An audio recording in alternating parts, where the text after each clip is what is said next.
আমার ভাইয়ের রক্ত পুলিশ দিয়ে আন্দোলন।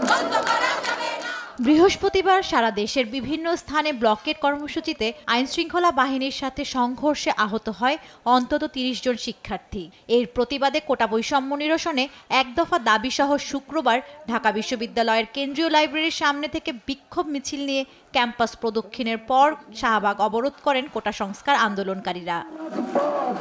আন্দোলনকারীদের উপর হামলাকে নেক্কারজনক ঘটনা বলে জানান শিক্ষার্থীরা। ১ ঘণ্টাব্যাপী শাহবাগে অবস্থানের পর রাজু ভাস্কর্যের সামনে এসে শেষ হয় মিছিল। এবং আশা করি সরকার খুব দ্রুত আমাদের দাবিতে সাড়া দিয়ে আমাদের সাথে কথা বলবে। তাদের বিরুদ্ধে আমাদের অবস্থান, আমরা সকলকে একসাথে নিয়ে মাঠে নামব। আমাদের ভাইদের উপর, বোনদের উপর পুলিশের যে হামলা হয়েছে, সেই হামলার প্রতিবাদে আজকে আমরা ঢাকা বিশ্ববিদ্যালয়ের শিক্ষার্থী সেন্ট্রাল লাইব্রেরির সামনে থেকে আজকে শাহবাগে সমবেত হয়েছি। তাদের জবাব দিতে হবে, এই হামলার কারণ বলতে হবে এবং এই হামলার দায় প্রশাসককে নিতে হবে।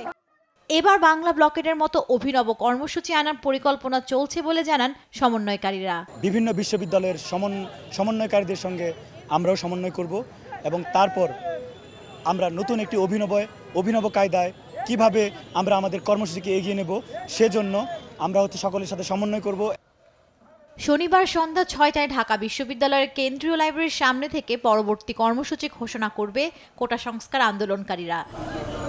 জান্নাতুল মোহনা, দেশ টিভি, ঢাকা।